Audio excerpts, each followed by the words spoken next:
အားလုံးပဲမင်္ဂလာပါဒီဗီဒီယိုမှာတော့12နဲ့102ကိုသုံးပြီးတော့ကျွန်တော်တို့ဝက်ကြလေးတွေတိစောက်ကြမယ်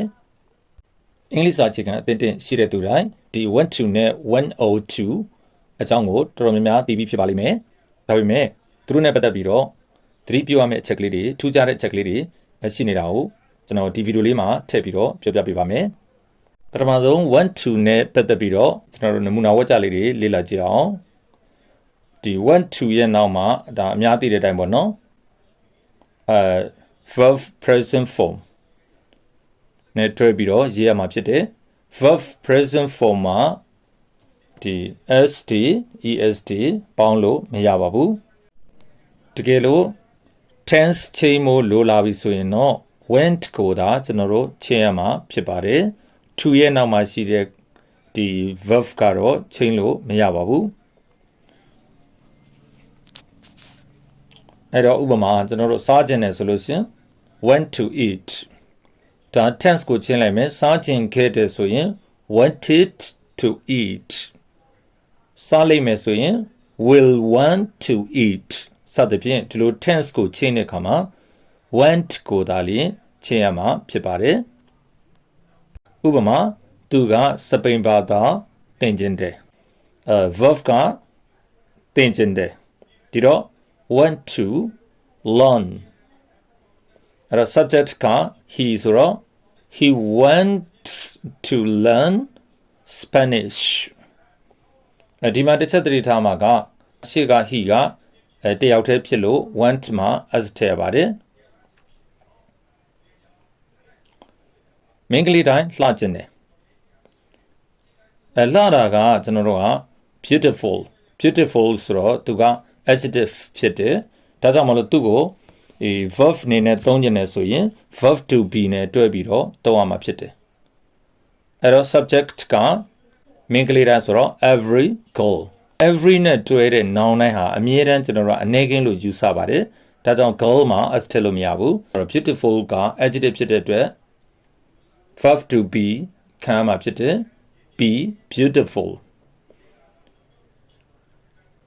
every goal wants to be beautiful လူတိုင်းကကြမ်းမာပြီးအသက်ရှိခြင်းကြတယ် subject everybody ကြမ်းမာတာက healthy အသက်ရှိတာက live long healthy က adjective ဖြစ်တဲ့အတွက် verb to be လို့မယ် live ကတော့ verb ဖြစ်တဲ့အတွက်တိုက်ရိုက်တန်းသုံးလို့ရတယ်ဒါကြောင့်everybody wants to be healthy and live long မိုးမိုးကသူ့စပင်ကိုအနီရောင်စိုးကျင်ခဲ့တယ် past simple ဖြစ်တယ်မိုးမိုး wanted to dye her hair red ကျွန်တော်ခမရကိုသူ့အကြောင်းမပြောချင်ပါအဲ့တော့ဒါက negative sentence ဖြစ်တယ် I don't want to tell you about him အဲ့တော့ဒီမှာတစ်ချက်သတိထားမှာကျွန်တော်တို့က want to ကို speaking မှာအတန်ထွက်တဲ့အခါမှာ want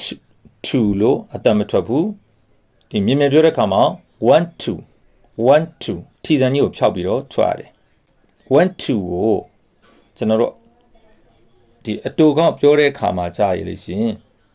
want to ကနေ wanna ဖြစ်သွားတယ် wanna wanna လို့ဖြစ်သွားတယ် I want to sleep early tonight I want to sleep early tonight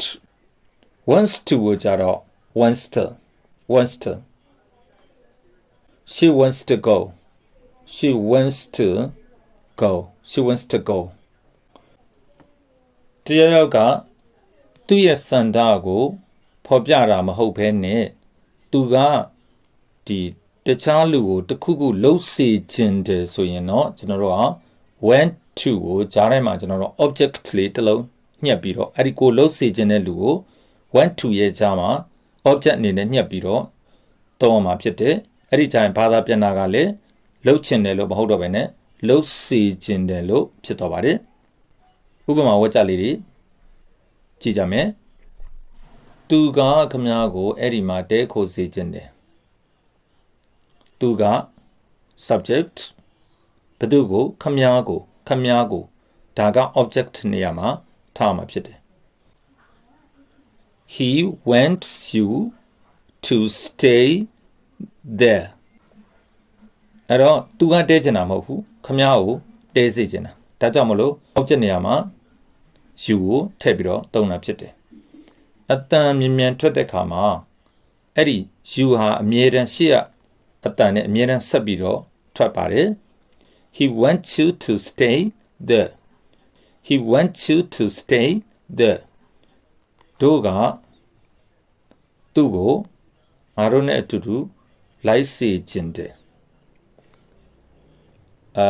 တရားနဲ့အတူတူလိုက်သွားတာကို come along with ဆိုတဲ့ phrasal verb ကိုကျွန်တော်တို့သုံးရပါမယ်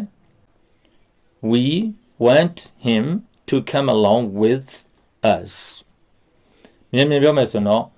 want နဲ့ him နဲ့ကိုကျွန်တော်တို့အတန်လေးဆက်ထွက်မှာဖြစ်တယ် we want him to come along with us with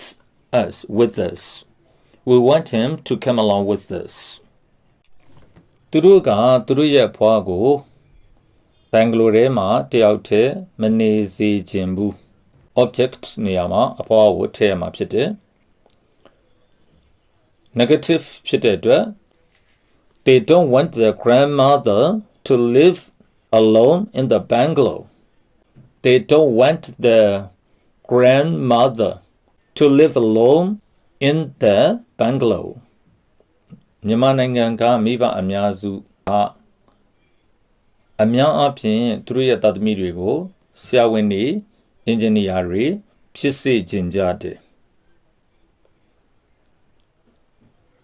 ဒီနေရာမှာစကားစုလေးပါလာတာဖြစ်တယ်မြန်မာနိုင်ငံကမိဘအများစု most of the parents in Myanmar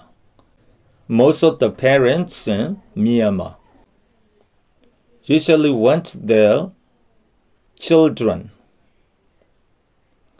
သားသမီးတွေကို children လို့သုံးပါတယ် usually want their children ဒါဆိုရင် subject went object now to verb 1လာမယ် to verb 1ဖြစ်ချင်တယ်ဆိုတော့ to be ပေါ့ to be doctors and engineers ငါမင်းကိုဒုက္ခမရောက်စေခြင်းဘူးအဲ့တော့ object ကမင်းငါမင်းကိုဒုက္ခမရောက်စေခြင်းဘူး I don't want you ဒုက္ခရောက်တာကိုကျွန်တော်တို့စကားတွဲလေးနဲ့သုံးလို့ရှိပါတယ် be in trouble လို့မှတ်ထားတင်ပါတယ် be in trouble I don't want you to be in trouble want you ကိုမြင်ပြောတဲ့အခါမှာ want you I don't want you to be in trouble I don't want you to be in trouble